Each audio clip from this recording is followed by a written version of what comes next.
इमरान खान ने अपनी तकरीर में इस हवाले से क्या कहा है। उन्होंने ये कहा है कि नरेंद्र मोदी ने हमारे मुंह पर तमाचा मारा है। जो जॉइंट स्टेटमेंट आई अमेरिका की और हिंदुस्तान की नरेंद्र मोदी के दौरे पे, हमें हमारी खतरे की घंटी बजनी चाहिए। कभी बायलैटरल मीटिंग में वो तीसरे मुल्क को बुरा भला नहीं कहते।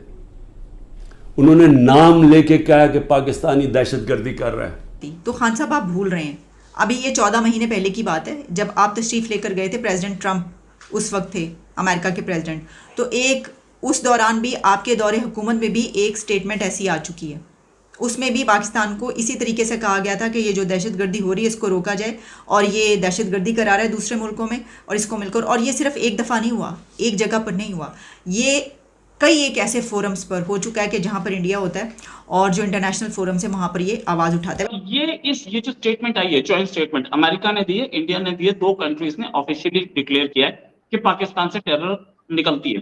पाकिस्तान में ये सारे, चाहे वो जैसे मोहम्मद हो या वो लश्कर हो, ये सारे पाकिस्तान में ऑपरेट करते हैं। ये भी स्टेटमेंट में लिखा गया है। अब एक इमिनेंट डेंजर या एक खतरा ये भी है कि पाकिस्तान दोबारा एफएटीएफ की ग्रे लिस्ट में स्लाइड कर सकता है। बड़ी मुश्किल से तो बाहर आया था। तो इस खतरे को भी क्या गवर्नमेंट समझ पा रही है? गवर्नमेंट कहीं से एक्शन ले सकती है इसमें? हिंदुस्तान के वजीर आजम क्या कहते हैं? हिंदुस्तान के वजीर आजम अपनी कौम को तलकीन करते हैं कि आप पाकिस्तान की रट लगाना छोड़ दो। पाकिस्तान अपनी मौत खुद मर रहा है। पाकिस्तान अपने बोझ तले खुद दब रहा है। आप छोड़ो, हिंदुस्तान की बात करो। और हमारे वुड बी प्राइम मिनिस्टर्स खामोश, कोई जवाब नहीं दे रहा। आज ये स्टेटमेंट आई है, 14 महीने पहले इस तरह की कोई स्टेटमेंट नहीं आई थी। यानी इमरान खान ये कह रहे हैं कि जिस वक्त उनका दौर था 14 महीने पहले, तो उस वक्त तो किसी में जुर्रत नहीं थी कि वो ये बात करें। ऐसी कोई स्टेटमेंट नहीं आई थी। तो आज ये स्टेटमेंट आई है, जो नरेंद्र मोदी की स्टेटमेंट आई है, हमारे लिए खतरे की घंटी बजनी चाहिए। जॉइंट स्टेटमेंट कभी तीसरे मुल्क की बात नहीं करते। उन्होंने नाम लेकर कहा है कि पाकिस्तान दहशतगर्दी कर रहा है। ये इतना बुरा तमांचा मारा है पाकिस्तान के ऊपर इन्होंने, लेकिन अब ज्यादा खतरा है। जॉइंट स्टेटमेंट था इंडिया का और अमेरिका का, जो जो बाइडेन ने और प्राइम मिनिस्टर मोदी ने दिया था। उसमें लश्कर तैयबा का नाम था, उसमें उसमें दूसरी टेररिस्ट ऑर्गेनाइजेशंस का नाम था, पाकिस्तान का खास तौर से उसमें नाम था। और पाकिस्तान का नाम होने से पाकिस्तान को है कुछ दिक्कत। पाकिस्तान ने वहां पे एक ऑब्जेक्शन भी दर्ज कराई है अमेरिकन गवर्नमेंट के साथ। ये ऑब्जेक्शन क्यों दर्ज कराई गई है और क्या प्रॉब्लम थी? पाकिस्तान इतना घबराया क्यों? ये पाकिस्तान ने जो ऑब्जेक्शन दर्ज कराई है, एक इंडिया और अमेरिका दोनों के लीडर्स मिलते हैं, एक स्टेटमेंट निकालते हैं। वो बोलते हैं एक ऐसी चीज जो कि पूरी दुनिया बोल रही है। यूएन के डेजिग्नेटेड टेररिस्ट पाकिस्तान में रहते हैं, साफ दिख रहा है। इसका ये तो ऑन रिकॉर्ड है, इससे तो झुटलाया नहीं जा सकता। अब पाकिस्तान उसके ऊपर ऑब्जेक्शन क्रिएट कर पाए, पाकिस्तान को प्रॉब्लम्स कहां कहां है इसमें? पाकिस्तान को इशू क्या है कि इंडिया यूएस की जॉइंट स्टेटमेंट को लेकर?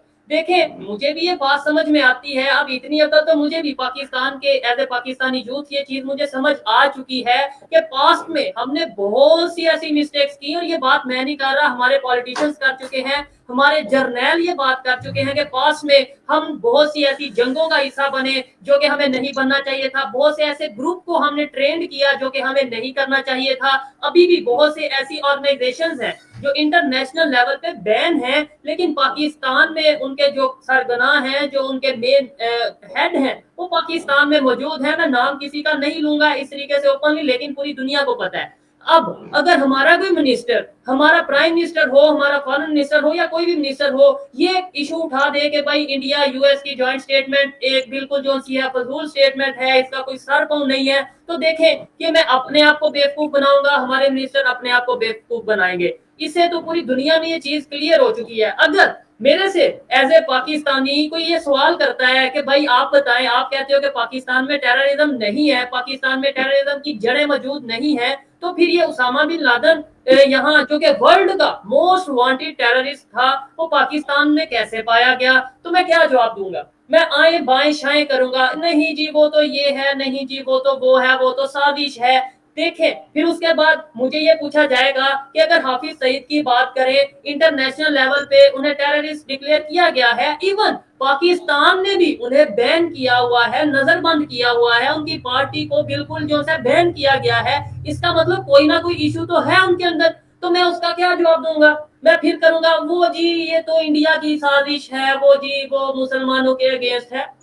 लेकिन अब ये चीजें नहीं चलेंगी ज्यादा देर, अब ये चूरन ज्यादा देर नहीं बिकेगा। मेरी बेहतरी इसी में है, मेरे पाकिस्तान की बेहतरी इसी में है कि हम अपनी मिस्टेक्स को मान लें। जैसे कहते हैं ओपनली आप डिक्लेयर करें कि हाँ भाई ये मेरे से मिस्टेक हुई या मिस्टेक हो रही है, मैं इसका बेहतरी चाहता हूँ, सोल्यूशन चाहता हूँ। तो शायद फिर ही पाकिस्तान एक बेहतर विजन के साथ बेहतर लाइन पे बेहतर ट्रैक पे आएगा। अदरवाइज हम यही काउंटर करते रहेंगे, कोई स्टेटमेंट देगा हम कहेंगे नहीं नहीं ये तो फजूल स्टेटमेंट है, लेकिन जब वही कंट्री हमें FATF की ग्रे लिस्ट में डलवा देगा तो फिर हम उसी कंट्री के तरले करेंगे, रिक्वेस्ट करेंगे कि हमें FATF की ग्रे लिस्ट से निकलवा दो। ऐसे हमारा मजाक बनेगा, बन रहा है और शायद अगर हम बेहतरी की तरफ ना गए तो बनता रहेगा।